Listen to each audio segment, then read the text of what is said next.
McClellan Butte Trail. McClellan Butte Trail has a short history behind it. McClellan Butte is named for General George B. McClellan, a Civil War era general and mustache aficionado, which history seems to hold in mixed regard. In 1853, George was in Washington Territory to survey possible routes for the coming railroad. George came to the conclusion that the Yakima Pass near Tinkman Peak would be the best option. However, no one else shared his opinion. Snoqualmie Pass was decided as a train route, but George's efforts were recognized and his name was bestowed upon the Butte. George McClellan in 1864 was nominated as the Democratic presidential nominee who ran against President Lincoln. In 1881, George McClellan died of a heart attack in Orange, New Jersey at the age of 58. Along with the numerous other I-90 hikes, there is no shortage of workout on this hike.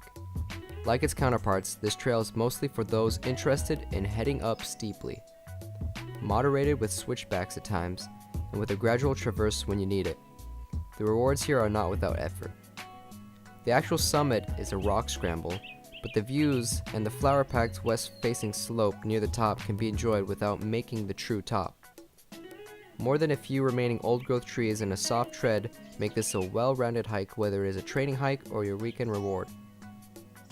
Despite heavy logging, road buildings, and the old Chicago-Milwaukee Railroad grade, which was decommissioned in the 60s, this trail maintains a lush character with numerous old-growth trees.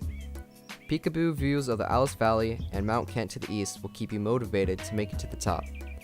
However, starting out the hike, there are only a couple views facing east, but the higher one goes up, it begins to open to wider, better views of the I-90 mountains. At roughly 2.5 miles into the hike, one needs to exercise caution around a series of avalanche chutes and snow bridges that can be undermined by flowing water. These snow runnels can be quite dangerous and hard-packed with snow. At this elevation, snow frequently lasts until early July, so be cautious and realistic with your abilities and equipment.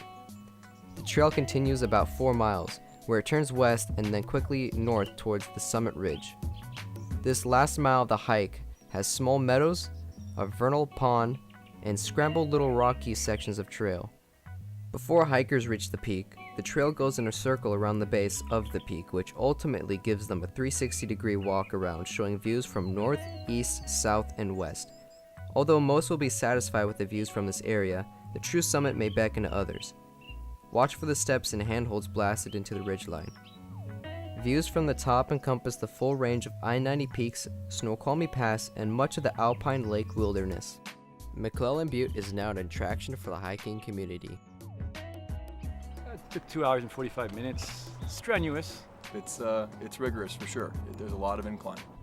It's a pretty tough hike, but I think most experienced hikers can do it pretty easily. It's pretty moderate.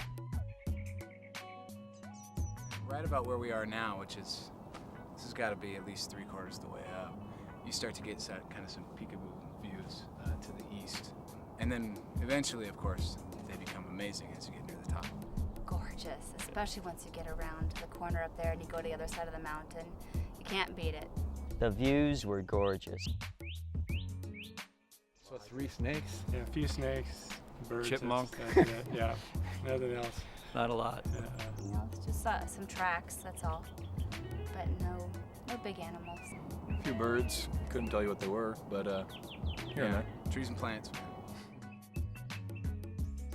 Just coming around a little further up, just seeing Rainier, just like sticking out in the trees. The panoramic too, like Yeah. we were talking about how when it's so nice on this trail, how you get to go all the way around on the other side of the mountain So too. really good. Yeah, that 360. So you get views over on this side, you get views over on that side too, so you get a lot of the goods. I mean, the hike up, definitely when you get there, you're feeling really pretty good about yourself. Sit up there on that rock, you get a 365-degree view of everything around you, obviously, including Rainier, and just taking that in, it's pretty remarkable. Favorite part was easily this part. The part where you get to the top, you're just hiking up, you're like, are we there yet, are we there yet? And you come out and you see just everything.